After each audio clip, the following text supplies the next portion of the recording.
Hello, everyone. Welcome back to another podcast. Today, we have the honor of interviewing Robert Drummond. He's the CEO of Nextier Oilfield Solutions, and I've had the pleasure personally of working with Robert and knowing him. And I have to say, he is not just a great CEO, but a great person to be around. He's been in the industry for over 30 years with a long career at Schlumberger, and then became a CEO over at Key, and then he had the opportunity to be a part of the C&J and Keen merger, which is now Nextier. So we're just really excited to have Robert on. He has an amazing story. I think you're really going to find it very interesting how he even got into oil and gas. So stay tuned for that. And thank you so much for coming on today, Robert.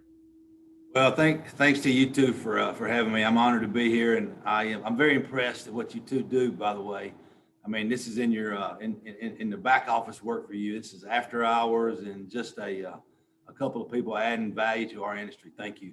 Thank you so much, Robert.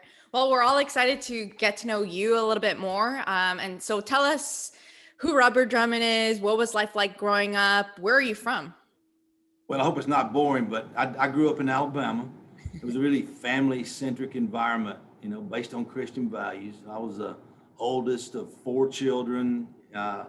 Very fortunate to have unselfish parents who gave me a lot of freedom. And I spent most of my youth doing various jobs and playing a lot of team sports and spending as much time outside as I could and studying because although I had a very fun youth and spent a lot of time outdoors, I had aspirations to move out of Alabama and move into bigger parts of the world. And over that period, I feel I've been very lucky, and I have a huge appreciation for my position and the world and the environment that we live in. And everything about the environment is just, I feel lucky to be part of this industry.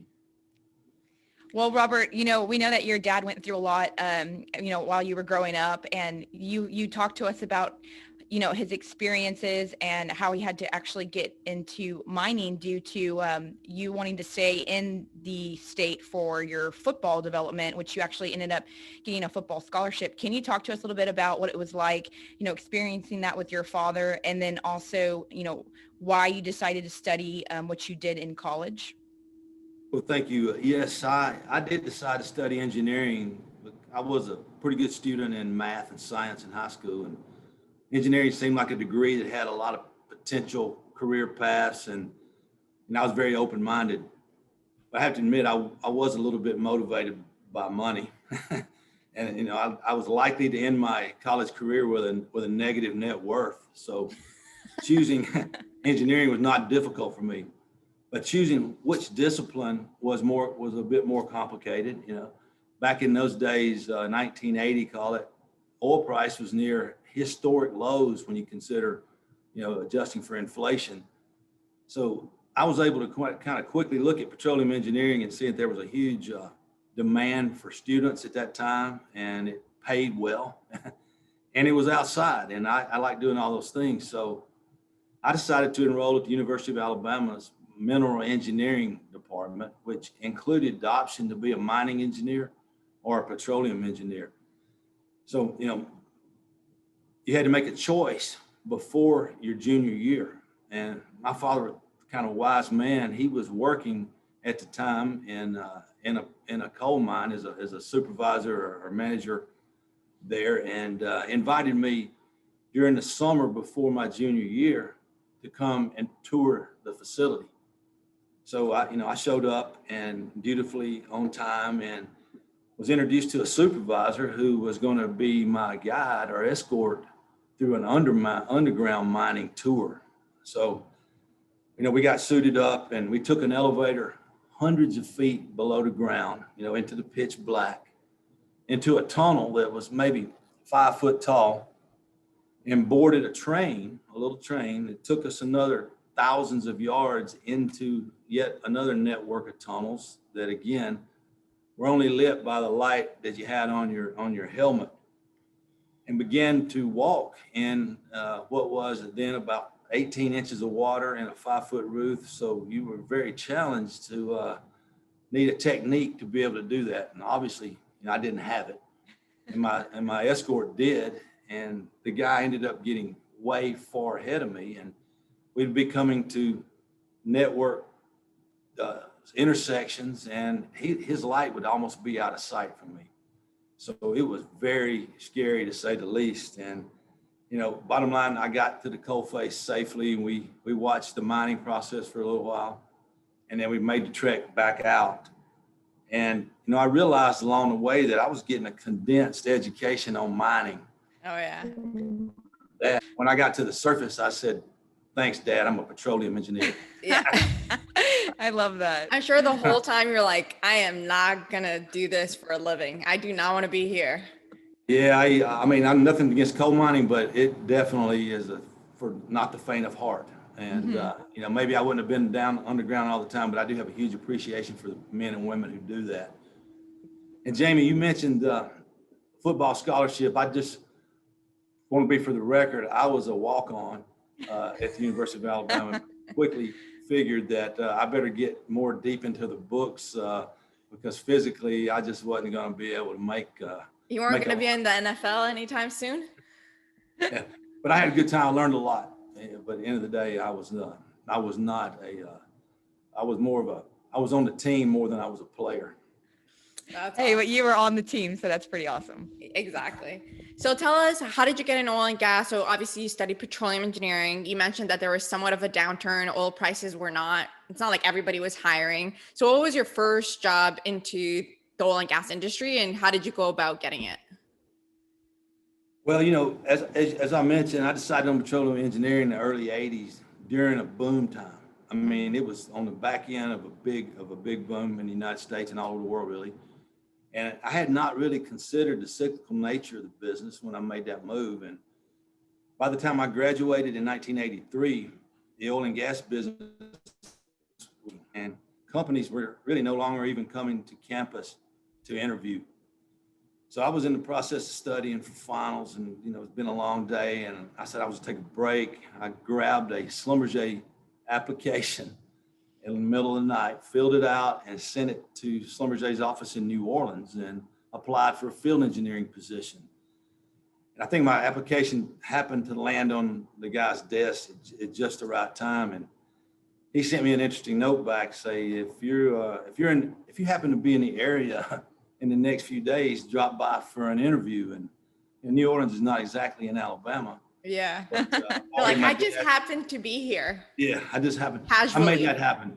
I borrowed my dad's vehicle and I drove down and I went to the interview, and it turned out, I think, that I just happened to be in the right place at the right time that day.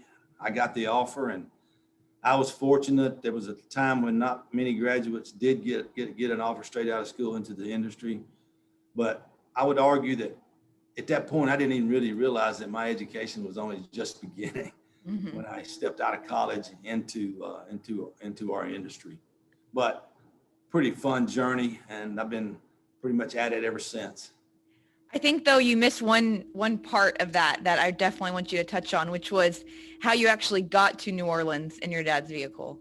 Well, it is a long story. I was driving to New Orleans, which is about a 5-hour drive. And along the way, my vehicle stalled out, and I was on the side of an interstate with a suit on that didn't have a lot of slop in my schedule for getting to the interview. And I went through a process of somebody stopped and helped me, by the way. And that gentleman, who I wish I knew his name today, helped me get the vehicle repaired, he and I. And I walked into the interview kind of sweating about 2 minutes before it was to start, and told the guy actually the story. And I think maybe because of that and the fact that I was interviewing for a field engineer job, he said, I think this guy might be the one. So oh yeah. Maybe if you can handle being on the side of the road with a suit on and just like freaking out and just getting the job done, you're a perfect field engineer. That's literally what a field engineer is. Well, even as a field engineer, I've been lucky to have a lot of good operators around me, in case any of them are listening, because they would probably say that they carried me in the field. It'd be a lot true. Well, you got to have those teammates, right? You can't always do it all. Oh yeah. Operators, we owe our life to the operators who knew exactly what to do when you first started as a field engineer. They basically run everything for you. But so they tell do, us, and they know that every field engineer doesn't know anything anyway. So exactly. What was being a field engineer back in the day look like especially a wireline field engineer back then? Well, it's a fun question for me because, a wireline field engineer 35 years ago was a very challenging role like it is today, but it's also very rewarding. You were immediately inserted into a very competitive training environment as a junior field engineer. You're talking about classroom and on the job training. You know, a, it's about a year process. Attrition's high. Responsibility comes quickly, and the rewards though are there if you're up to it. And as an open hole wireline field engineer in the Gulf of Mexico, you were a one man. There was usually only one engineer, and you had a crew of 2 or 3 that worked with you. But your job was to gather petrophysical data on newly drilled wells before the casing had been set, and that was a process. There's only a certain amount of time that could be done. So you were in a position sometimes to be up many days. And you ask about some parts of it. What was like the craziest one? I would say there was a time that I did 3 days straight without sleep, trying to log a well where we were having difficulty getting the tools down hole, and we were getting stuck in and out. It was just one of those jobs you go like, oh my gosh, I can't believe I went to college to do this. But you survive things like that, and you go, you know what, it's very rewarding, but I could not go do it again at this age. It's a young person's game for sure, but they're a lot better today than we were probably back then. But I have no regrets for stepping into an environment that made me mature very quickly. Yeah, no, I definitely think back in the day, that's where the real wireline field engineers existed. Not now, in my opinion. You guys had it really hard. Even I would always ask, you didn't have cell phones back then. How would you get called in the middle of the night? Did you have to be in your house with one of those phones, or even technology wise, your laptops? I've seen they're big, bulky. Everybody walked around with these big things. And it's just so weird to even think, I couldn't even find a rig on Google Maps. Okay. That's what I was about to say. How did you even find location? Yeah, it must have been so completely different. If I had a problem in the field, I could text someone, hey, have you seen this? Look, here's a picture of my log. How did you guys handle that, back then? Well, I would argue that was probably one of the more challenging things. Offshore, they really didn't have any phone except one that was in the company man's office. So you may go offshore what would appear to be a one-day job and not come home for 2 weeks. And I was newly married, and I'd go offshore, and then I wouldn't come back, and I was going, oh my gosh, we hadn't been married long enough. I hope she's still there when I get back. She's been loyal the whole time. But we would have to use radio tower communication, or in many cases, sometimes none, really. And it would go days. We would gather data and then transmit it in via a network they used to call a DART, which was antennas that were directionally aimed at towers placed throughout the Gulf of Mexico. It took longer to transmit the data than it did to acquire it. So you log it for a day and then you transmit it for a day. You just never could quite get finished. It seemed like it was so different today. And you guys are so much more than we were. We just had to, just stay out there until we got it done, and then hand deliver the stuff in half the time. Wow. But everything's changing, and I think it's all for the better. The engineers of the day got a lot of good tools and resources at their hands. Well, y'all were the pioneers. So, the knowledge that, your generation has is something that's untouched that, we really can't duplicate, because today we have so much technology. So, if it wasn't for that, then we wouldn't be where we are today anyways. So we really appreciate it. But what I think is interesting too is you ended up going into a sales role, which had to have been night and day from going from the field. And I know you mentioned that there was some definitely differences that you experienced. So can you talk about what the biggest challenge was for you when you moved into sales? Well, look, as a young man moving from field engineer to sales, was a huge relief, or at least I thought that initially. The idea of moving to New Orleans, all the things they had to do. I got a nice expense account. I was, a pretty unwealthy guy, as a young man, and this just looked like some kind of unbelievable scenario opportunity. So I quickly jumped at it. But I quickly realized I had a lot to learn about the perspective of our customers. What we had been doing and was very internal focused. We got there to do a job, and quickly you learn in sales that it's important that we understand what we're doing and why we're doing it. And that position gave me the opportunity to learn all that. It's my job to make sure our services were meeting the needs of the customer. So I had to be embedded with the customer so that I could understand what they were trying to achieve and make sure I gave them the information that they needed to make the right decisions for their company. So, today I consider the role I had in sales to be one of the most important parts of my career path, and especially in preparation for being a CEO, because your perspective as a field engineer is very limited, and your perspective of each position you pick up along the way gives you ability to see things in a much broader scope. So I love that job. It was fun. That's awesome. So I know you mentioned earlier on that you played sports throughout your childhood and obviously also when you got to college. How has sports helped you in becoming the leader that you are today? Because there are a lot of qualities of playing with a team or being solo. Can you talk to us a little bit about kind of like how sports have shaped you into even being a CEO today? Well, I do appreciate that question, because I did grow up playing a lot of team sports and enjoyed and benefited from many, influential coaching mentors that focused on some of the fundamentals, perhaps, that are good in life as well. But in sports, I did reach a potential limit. Obviously, when I reached University of Alabama football, I realized that, I had reached my ceiling. Yeah.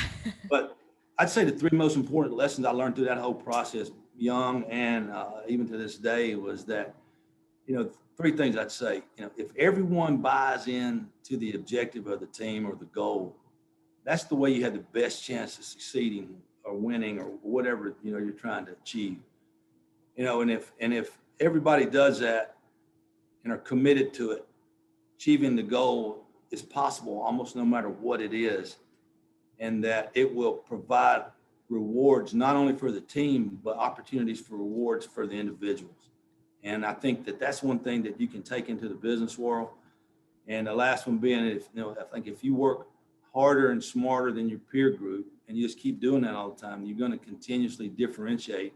Maybe in my case, only very slightly, but continue to differentiate. And then over time, that builds up to give you more opportunities if you choose to take them. So I think sports, I can see that in people who have been in team sports. My daughters, I can see it. I can see it in anybody who has done a bit of that. So I'm a proponent of that. No, I played sports in college and throughout my career, my life, I guess, so far. So I totally can relate. And I do think that it had a huge impact on not just, your competitive ability too, but also to bring that team atmosphere and understand the needs of other people, because you constantly have to think of that when you're part of a team. So we appreciate you sharing that. One thing that coaching mentors as well, I bet, huh? Yes. Yeah, for sure. Another interesting thing about your career is you were with Schlumberger for 31 years. And through that time, you really were just like North America based, which is actually not very common. If I don't really know anybody else at all that, and Massiel could probably, talk to that point, as she's still, she works for Schlumberger, that just stay in North America. But you were able to not only stay in North America, but become the president of North America. There is hundreds of thousands of people who, work for Schlumberger. And to have that kind of career, and specifically a career in North America alone, what do you think kind of made you stand out in that crowd? Well, I did have to deal with that through my entire career, and many of my peers sometimes pointed that out. And I would just say, just for my own little defense, just for a second, is I never really turned down a job to go anywhere else. But either it had to be one or two things for me. Either it was going to be a benefit or a drawback, and I chose to focus on it allowing me to have a chance to be an expert in North America, or not an expert's probably a stretch, but certainly extremely focused in that area. But you're right. I was part of a results-oriented organization, and it's full of talented people, as you know, Massiel, and it's governed by meritocracy. Or it certainly was through my 31-year career. And I simply tried to stay focused on the local business goals and more or less on my own aspirations. I had them, but I was more focused on the team. And I think that was some of what we just talked about. But trust the system to work, because there's succession planning in place for companies like that. And I found that the management team above me, they were very busy and they were dedicated to do the same thing. So they were motivated to promote and surround themselves with people that would help them make their own targets or targets for the company. So bottom line is, I tried to take the position, one, to survive the cycles of the business, but also to add value to the team, and whatever way I could, and just kind of stay focused and let them move me around the way they wanted to. And most of the time I went to a number of my jobs not thinking that it was the right move for me, but it turned out to be that way. And somebody there was helping build my career development. And, I just sum it up by saying it's a little bit the classic team focus versus individual storyline. It worked for me. And, I think it probably depends on what organization you're in, but in that one at that time, I was very, very pleased with it. The last thing I'd say though, and I think it was kind of an important one, because I noticed these traits in you too. And that is that, beyond the time I spent inside the walls of the company, I did a lot of networking in the business, inside the customer community, inside the community in general. And that gave me yet another perspective on the business, not just the customers, not just ours, but peers and vendors and, legislators and everything else. And I'd say I did a little bit more than that than most of my peers did inside the company. So I think over time, I became known just a little bit more maybe than the next person. So I would just say that's the storyline for me pretty much. And I still think today that networking and being involved in the community and the business around where you work is a key component for so many different reasons.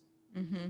I agree. Just the opportunity of networking and just like you said, not just staying within those four walls of the company, but, expanding into the industry and just being known. It gives you so much opportunity. And like you said, you stand out compared to those who don't, That's exactly awesome. Right.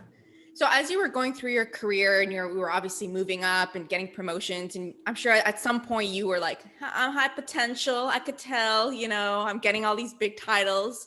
Was there ever a point where you thought, okay, I'm going to be the next CEO of Schlumberger? Or was that never a goal for you? Well, I got to be honest, I never aspired or you didn't want that 28 million a year? Yeah, what I love. Come on. Don't get me wrong. I mean, I had aspirations around the money, but maybe, look, I would just say, I never expected to become CEO, especially in the first part of my career. I mean, I was just focused on surviving the cyclicality of the business, trying to differentiate my performance a little bit. And I was surrounded by a lot of really smart and good people, and I could see that. But, also I had enough confidence to say that over time, in continuous learning effort, I was moving up the curve, and I began to realize that perhaps, I did have the ability to seek higher responsibility. But inside Schlumberger, it's a global company. And as you mentioned earlier, I had been geographical bound for whatever reason for a while. And it would be very problematic, I would say, to be even aspiring to do that there. I got respect for Olivier and everybody else who has done that job, because the sun never really sets on it. You got operations all over the planet. But being the CEO in companies like I'm here at Nextier, blessed to be a part of, that, I think my skill set that I picked up along the way has helped me prepare for that. So, I've been only as good as the people that I've been with and been around me, and I have benefited my entire career from the team. So I'm glad I got there, but I never really thought I was headed that way. No, that's a great, way of looking at it. And the thing too is, we understand, and we've had a lot of people with the background that have come on to the podcast of being with either Schlumberger or like one of the majors for a long time. And then they ended up leaving, like yourself. And they always say it's like they're leaving their family.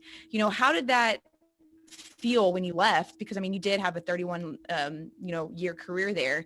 And, what was the process like? Like, was it a year-long process where you thought, I'm at my 30th year, like maybe now I need to look at something else? Or was it kind of like a quick, like all of a sudden you got this opportunity and it felt right and you left? We don't, honestly, I've said before, I've been blessed, been a part of that organization, and it was a continuous education process, but you can begin to see where your potential ends in any company probably. So you start looking at that and balancing your own skill set and looking at, you've been networking, you're looking at the external world and you say, where could you fit? How do you stack up versus the competitors in that arena? And I began to make that decision probably a year and a half before I actually decided to move. You don't want to get in a position where you're starting to slack off on your role. You owe it to the organization you work for to be 100%. I think I could say I did that. But I did begin to have a lot of opportunities. I think some of that was linked to the networking previously. But it was a hard move, obviously, to leave what had been such an important part of your life for 31 years. But, I was fortunate enough to be in a place personally to try it. And it allowed me to take that risk as a young man. I use young man relative, and the definition of young man continues to change year to year. I think age is just a number. So I think you're young till you're about 100. So I'm good. That's my thought on it. But no, I mean, that's very true. And you got the opportunity and you went for it. And, I think what's really interesting about the whole story is that, you not only stayed in North America, but then you were able to also create, where we're at today at Nextier, which is another specifically North America company as well. And, very successful in that range. And to be able to do that, you had a very challenging thing that you had to put together, which was the merger between Keen and C&J to create Nextier. And as I have experienced, and there's definitely two different cultures when we came together, when the two companies came together, and different visions. And I know that we brought that into one. But knowing what you know now when that process happened, was there anything that you would have changed when you developed Start Nextier? And you mentioned too that Nextier was developed like right on the cusp of the next year was COVID. So it's definitely hasn't been, the easiest process. You're right, Jamie. I appreciate the question. Look, the process of a merger of equals is very interesting from my seat, and the challenge, it's a very challenging thing to manage. And, our business community and oilfield services, or in E&P and oil and gas in general, it's a small world, and you're likely to know a lot of people of your competitors and of your customers. And between C&J and Keen, we knew each other. I mean, the management teams, we knew a lot of each other. And you think about, and both teams are very good. And as a CEO, you got to manage, the cultural and people aspects of this process. And it's by far the most important part and the most challenging. And, when you're making personnel decisions on a merger with that context of trying to get to the future culture, think about the individual talent level, which was abundant on both sides, but also, how they would come together and work as a unit, and how that might work as a team. Back to my earlier comments. So we tried to use that in the decision-making process, but as you pointed out, we quickly moved into COVID, and things kind of got blurry between what you were doing as an integration of two companies with having to size ourselves for what was the arguably most catastrophic decline in activity in the history of oilfield services over a period of time. For example, in U.S. land, there were like 330 plus frac fleets working in Q1 of 2020, and then Q2 is down sub 50. And we were, you always have various business plans in place, worst case scenarios, so you can adjust your costs to potential things that might occur. But in the heart of that downturn, we began to look at zero revenue scenarios. And you think about a company that's made up, of your cost structure, in a service company, a large portion of it is related to compensation. So it was a very challenging environment. And I feel like we were only, getting started good into our integration, and we had to go into that mode. And you ask, what would I do differently? I would say that in general, there's no way you can over communicate in a scenario like that. And there's no way you could over communicate in person, particularly. And I would, if I had to do it over again, or if I could do it over again, particularly if I knew what was coming, you would definitely, I would have been doing nearly nothing else but being in front of the people and trying to tell them, what we were doing. Because I do think, in hindsight, some of the people caught up in that integration and in a different scenario, the reduction of the business probably couldn't tell the difference between what was happening to them. People who stayed or people who went away from the company. So very challenging, fun, sad process in many different ways when you roll COVID into it. But, we don't want to be looking backwards, and we don't want to be worried about water under the bridge. But, if there's anybody on our team listening to this interview, I would just say is that, let's keep, as a group and as an industry, let's move forward. And we're rebuilding our sector right now. The business is rebounding strongly across the unit. We're adding a lot of people to our company again. We're calling back many people who left during the downturn. So things are moving. And that last thing I'd say about any merger is that neither culture will be the culture of the new co. It's going to be a blended culture, and that's a good thing. It's I saw Schlumberger. We did so many through my career. Each time we did it, it changed the culture of the company for the better. So I don't think you can say which company's culture is going to be. It's going to be the new co. The new one.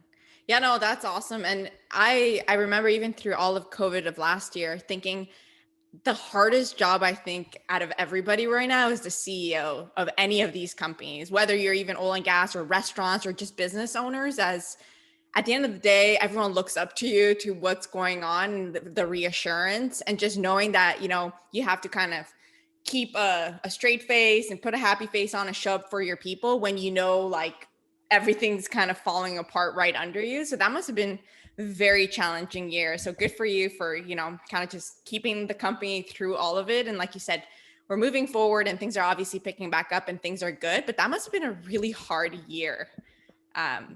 Well, it was, but I would say is that the CEO's job not any harder than any one of us. We all had uncertainties, and we got through it as a group, and no CEO could do it without the team he has around him. And I am blessed with a very, very good one that's very, very deep. Awesome. Well, let's talk a little bit about diversity and inclusion and all that. So obviously you worked for Schlumberger for many, many years. You probably saw this years ago, because I know they've had that, we want X amount of women by 2020 for many years. So you've for sure have been around all these quotas, or even just visions of what they would like the future to look like by trying to bring more women into the, this male dominated industry. How do you feel about, I think across the bigger companies, this is a big focus for their investors, and just because they are a big company and they're kind of in the spotlight. What would you say on the smaller scale, like wireline frac companies that don't have that many women compared to, the big ones? How do you handle trying to promote women without quotas, where it doesn't feel like just she's getting a promotion because she's a woman versus she earned it? Like, because that's a really hard kind of fine line to walk on. Yeah, look, thank you for that question, because I consider it very important, not the least of which reason being that I got 2 young daughters that are professionals in the sector. And I hope that their organizations are taking, this question into account as well. But, I believe this, and I hope that this, you two would give me feedback about it. But I believe the roadmap for success, for both genders and really all nationalities, are very similar. But companies, you got to make sure, that we got the right corporate policies in consideration of the obvious differences between male and female, and the cultural differences and influences, the things you got to deal with, raising a family, and all of those things have to be considered in the policies of the company. You guys are in that process today, and Jamie gives me good feedback, and we're going to incorporate it in our company. That's the way we have to morph, the way we do things. But I think most motivated people, they want to, I think, achieve success in an arena that has a level playing field. I mean, that's the people that I know, and I think most, most companies' entire succession process, how you building people for the future begins, with the recruiting process, so that you have the right numbers of people coming into the organization that could drop into the company's training and development programs, and you can then, shepherd the entire group in a manner that creates opportunities for people to take advantage of. And, I think during the downturns that you go through, sometimes companies lose the bench strength that they ordinarily would have. And then the succession planning process gets off track a bit. But my personal belief is that the foundations of that begin with recruiting, and then making sure that everybody has clear objectives around what to achieve and got clear feedback from management, so they know what they can do to further enhance their value add to the team organization.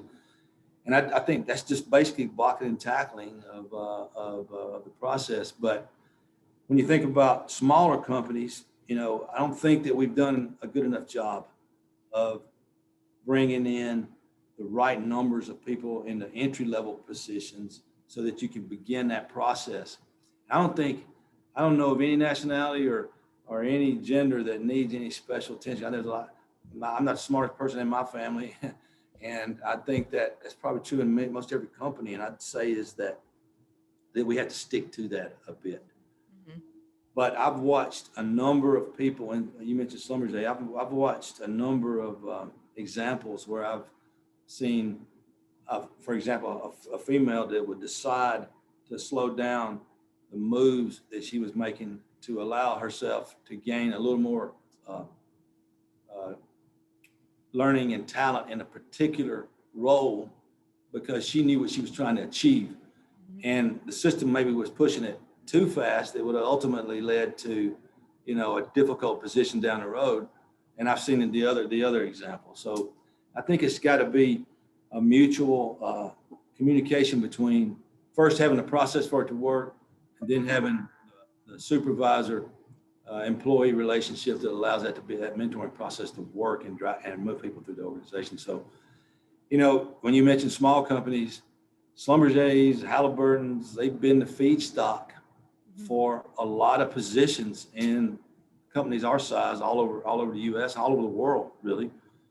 And I think that, these big companies have had the same challenges we've had. And I think that companies like ours have to be more responsible about developing our own people to the next level. And these are the kind of things that, we want to mature in the sector. I think we got upside to do that. And I think other companies do as well. That's such a great answer, Robert. And I really like where you pointed out the mentorship part and understanding what the employee wants and needs are too, because when they get stuck in that quota system, they are just kind of being promoted to the next job, and maybe they don't actually want that yet. But yet, because that you have to meet some certain metric, that's already happening and actually be detrimental to the employee, and then vice versa. So thank you for sharing that. Lastly, we definitely want to ask you a question, regarding ESG, especially, I know Nextier is working really hard to develop, something specific for North America to help with, all of the components that we're dealing with right now on that side when it comes to emissions. So can you give us a little bit on your thoughts on the future of North America and where you see, ESG being the biggest part of the development of, us continuing as a oil field in this area in North America? Well, first I'd say, thanks for that question. First I'd say is that, you can see what somebody believes by how they vote with their feet.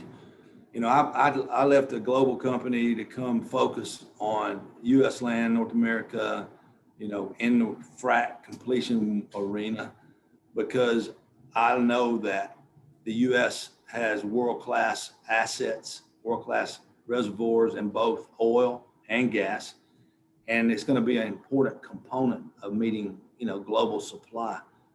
We are and always will be a macro supply demand driven sector. But as you mentioned, there are more and more influences on the business, whether it be the political aspects, the ESG aspects of reducing our environmental footprint, all things that are good. And each company really has to have a strategy around how to navigate those things. Nextier, as you point out, for example, is that we're helping our customers cost effectively reduce their carbon footprint by simply making it easy to use our own field gas to power the fuel intensive operations around frac. A frac fleet will burn 12 or, consume $12 million worth of diesel in it in an average year, easy. And if you look at what the economy benefited from in the U.S., moving from coal to natural gas for power generation, think about what's happening in the frac sector now is moving from diesel to natural gas in a pretty big way. Is going to be a big contribution from our sector in reducing carbon footprint. So, I think every company has a role to play there, and we're doing that. But I think the macro environment, here in North America's got a bright future. I mean, I know that everybody doesn't hear that all the time, but I'll tell you this: is the oil and gas resources here. You got Marcellus, Utica in the east, where you have such a powerful gas reservoir. You got all the oil resources and associated gas resources in the Permian. We have underspent global CapEx for a number of years, and the supply side for petroleum production has been more resilient than most would think. But that doesn't mean it's going to be that way for forever. And I think many more people are becoming to realize that we got a case coming, even at flat kind of demand levels, where we're going to have to get back to work. And when that happens in a big way, you can come and get that production response very quickly in the U.S. And there's tens of thousands of wells you have to be drilled in the future. So you might notice I had to give a speech sometimes to my daughters because they were young and get ready to get in the industry. You hear some of the things in the press. It just seems that there's some views that are out there that seem to be driven by other motives, whatever they may be. But I, for one, and my family and our company are very pleased to be a part of this sector in this part of the world. And we're going to be a player, and we're helping bring affordable, reliable, energy to the rest of the world. The West, we've enjoyed it for a long time. There's still a lot of people in other parts of the world who need access to these things. So I extremely honored and no way worry about the future of opportunity here.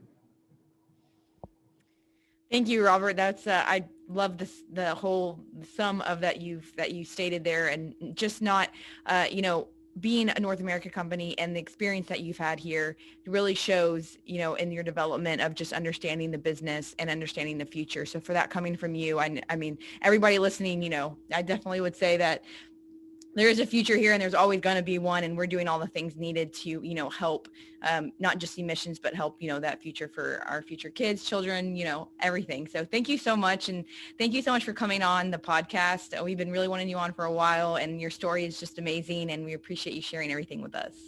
Well, like I said, I'm honored, and you two are doing a great job. I'm so impressed. When I first saw it, I was just going, wow. You guys just came up with this idea, and you're taking action, taking initiative. It's great to see, and thanks for my little bitty contribution. Thank you. Thank you so much, Robert.